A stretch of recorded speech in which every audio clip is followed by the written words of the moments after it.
Kabar gembira kelahiran Ishak berlaku selepas peristiwa korban. Terdapat dua peristiwa penting di Al-Quran, yakni di surah As-Saffat ayat 100 hingga 113.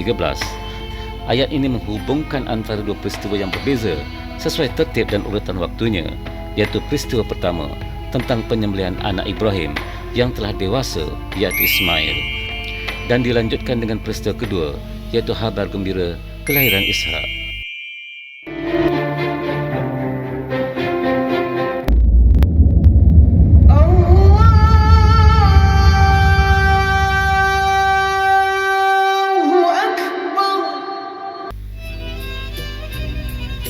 Bismillahirrahmanirrahim. Assalamualaikum warahmatullahi wabarakatuh. Selamat berjumpa lagi di Fitrah Channel bersama saya Muhammad Saib Andi Surib. Semoga anda semua dalam lindungan Allah, dimurahkan rezeki serta dipermudahkan segala urusan. Alhamdulillah, segala puji dan syukur hanya bagi Allah. Teriring selawat dan salam ke atas junjungan besar Muhammad sallallahu alaihi wasallam serta ahli keluarganya, sahabat-sahabat baginda, para tabi'in dan seterusnya, pewaris-pewaris perjuangannya. InsyaAllah, dalam bahasan siri kedua ini, saya akan melanjutkan sanggahan atas ketidakfahaman seorang apologet Kristian, Bapak Ilyas Zulkifli, dari paparannya di channel Tidak Biasa.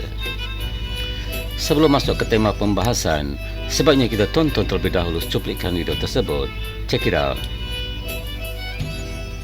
Kalau kita baca di dalam Quran surah 37 103, watalahu lil jabini, dia membaringkan dia.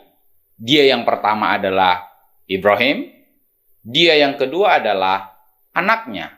Nah, siapa nama anaknya? Kita sudah bahas dalam video sebelumnya. Anak yang dimaksud berdasarkan tafsir At-Tabari dan Al-Qurtubi bahwa dia adalah Isa. Dari video tersebut, beliau jelas mengatakan bahwa Ishak lah yang hendak dikorbankan sebab nama Ismail tidak disebutkan di Al-Quran. Lalu, benarkah Ishak yang dikorbankan hanya kerana nama Ismail tidak disebutkan di dalam Al-Quran? Nak tahu jawapannya? Jom tonton video ini sehingga selesai.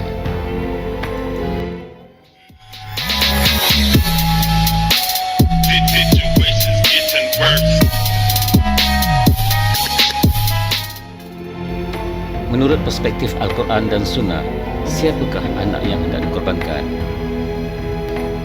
Berdasarkan cuplikan video yang saya paparkan sebentar tadi, Bapak Ilyas Zulkifli menyimpulkan bahawa anak yang hendak dikorbankan Ibrahim ialah Ishak berdasarkan Kejadian 22 dan Al-Quran surah As-Saffat 103.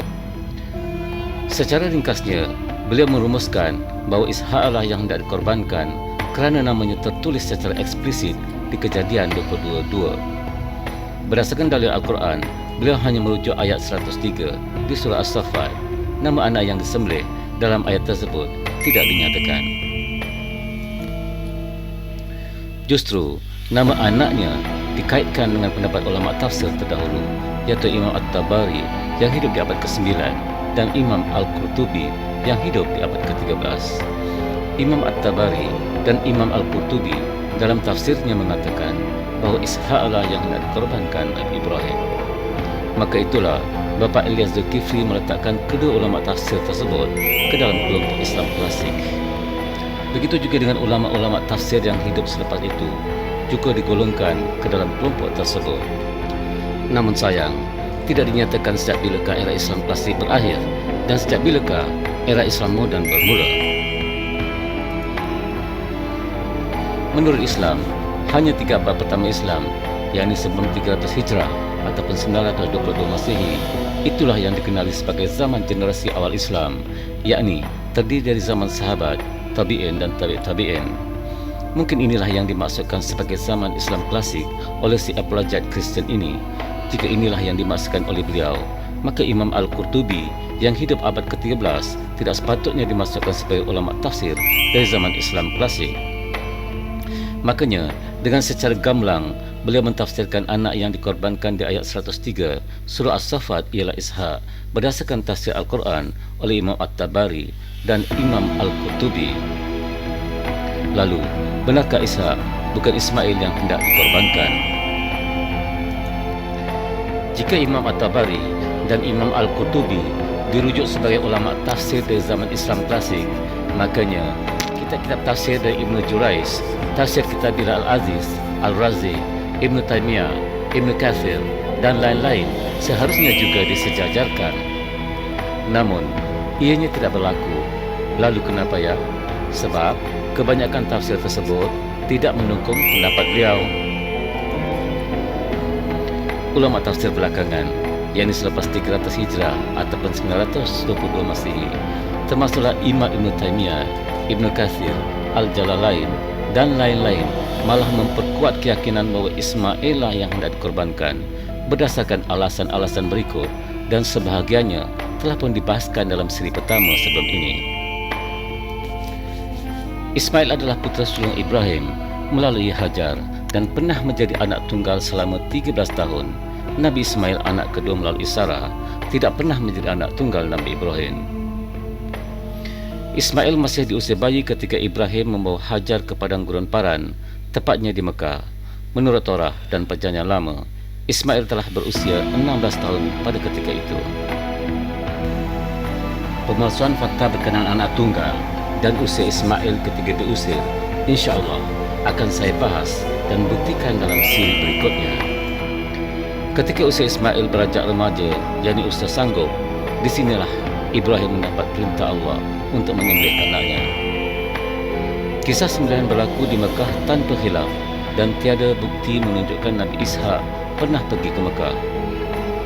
Ibrahim mempunyai dua orang anak, iaitu Ismail dan Ishak, seperti mana dinyatakan dalam surah Ibrahim ayat 39. Ismail juga termasuk orang-orang yang sabar, as-sabirin, sebagaimana disebutkan dalam Al-Quran surah Al-Anbiya ayat 85.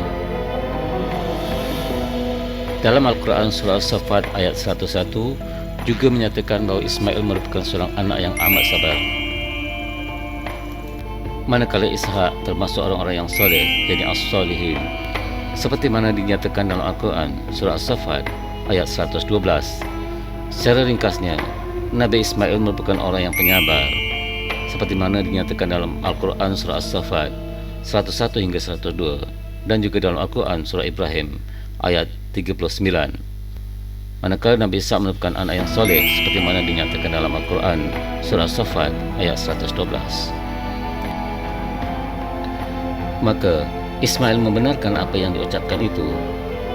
Jelas bahawa Al-Quran telah menunjukkan hujah yang sangat terang bahawa Ismail yang bersifat penyabar itulah yang hendak dikorbankan oleh Nabi Ibrahim alaihissalam. Kabar gembira kelahiran Ishak berlaku selepas peristiwa korban. Terdapat dua peristiwa penting di Al-Quran, yakni di surah As-Saffat ayat 100 hingga 113. Ayat ini menghubungkan antara dua peristiwa yang berbeza sesuai tertib dan urutan waktunya, iaitu peristiwa pertama tentang penyembelihan anak Ibrahim yang telah dewasa, iaitu Ismail, dan dilanjutkan dengan peristiwa kedua, iaitu kabar gembira kelahiran Ishak. Keberkatan adalah milik Ismail dan Ishak.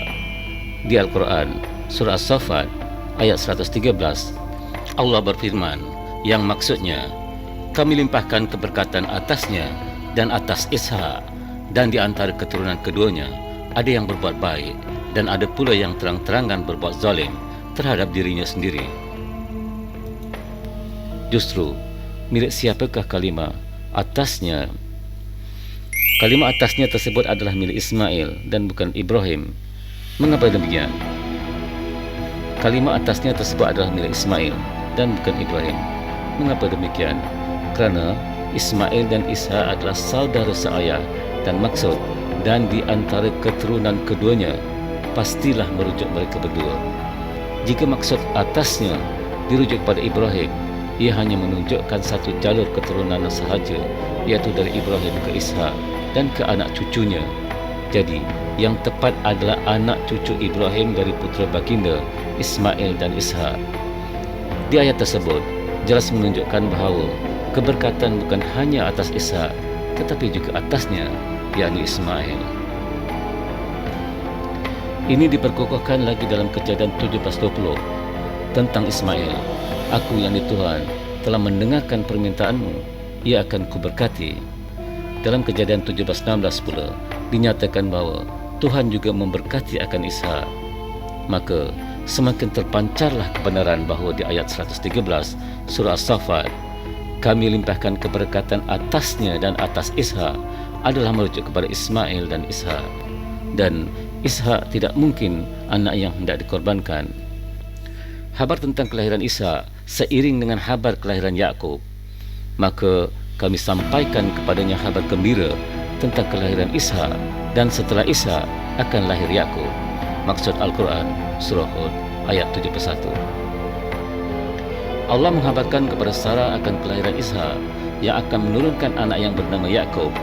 Maka tidaklah mungkin Allah menyampaikan kelahiran Ishak lalu memerintahkan menyembelihnya, padahal telah dinyatakan darinya akan diturunkan Yakub.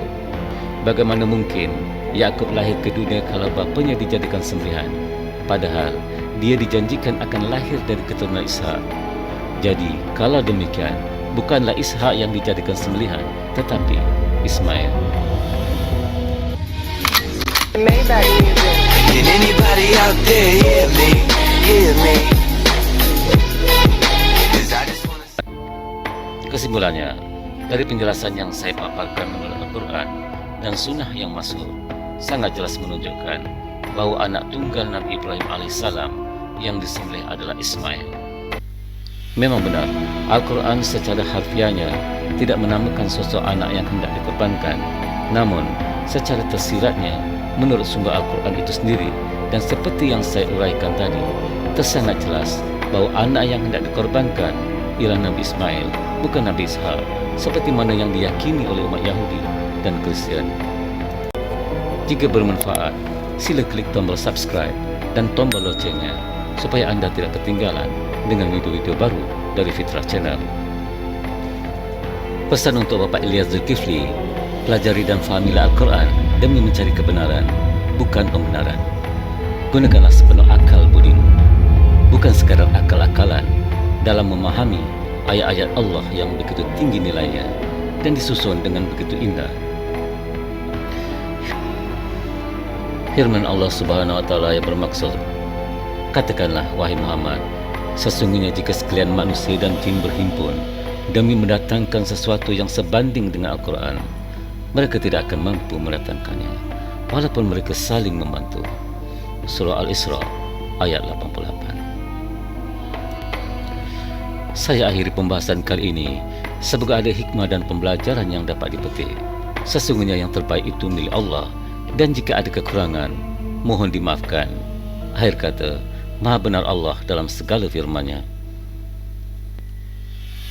Allahumma salli ala Sayyidina Muhammad wa ala ali Sayyidina Muhammad. Aqulu qali hadza wa astaghfirullahu li wa lakum. Wassalamualaikum warahmatullahi wabarakatuh. Jumpa lagi. Bye.